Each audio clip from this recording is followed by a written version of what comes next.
Almost a year ago, I was at a workshop where a concept was first shared with me, and since then, I am an addict. You ready for the explanation? So just write this down. More whoing, less doing. More whoing, less doing. Now, before you think I'm an owl or something crazy here, let me explain what I'm talking about. So I was in this workshop, and basically the concept that Dan Sullivan was teaching was who, not how. Who, not how. And when I first heard it, I thought, this is unbelievable. In fact, what I began to realize is that there are things that I was doing and things that my business partner David was doing that was actually hurting us big time. It was actually robbing our business. It was stealing the most valuable contributions that David and I make.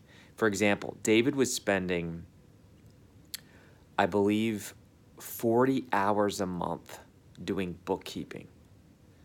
And I get why this happens, right? We do these things because we say, well, you know, I have to oversee the finances, and who else can do this? Who else can do this? We say that.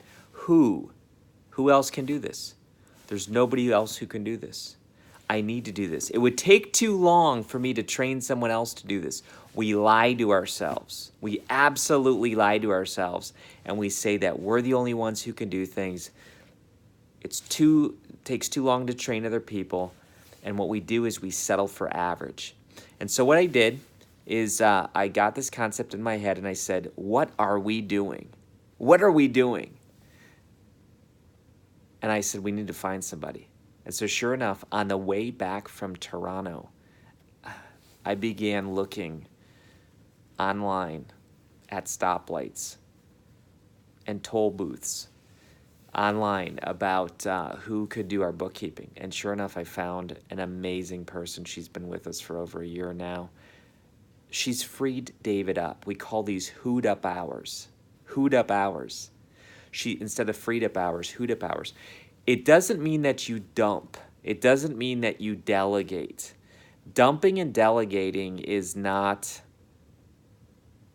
how do I say this? It's not noble when you just say, well, I don't want to do it, so I'm going to delegate it. I'm talking about doing the difficult work of finding out whose superpower it is. And it's not that hard. In fact, it's addicting, as I mentioned. We have just hired, in the past 6 months, I bet you we've hired 8 people. That's big for us. That's almost like doubling our team. Maybe not quite, but close to it. In other words, what David and I have begun to say is, what are we doing? Instead, we should be whoing it up, right? Who can do this instead of how can I do this? How can I do this is loser thinking. It's saying that you're going to be the bottleneck in your business, and I get what people are saying. I've said this before, but I'm not making enough money, Kary, right? But I don't have enough income for even me, right? I mean, I hear this from solopreneurs all the time.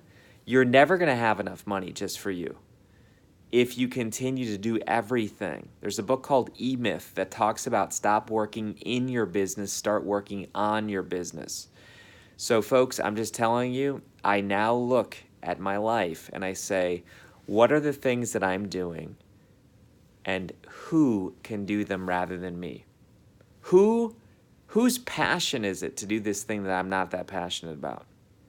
And I'll tell you what, the more I free myself up, the more I focus on what only I can do. And guess what? Our business grows.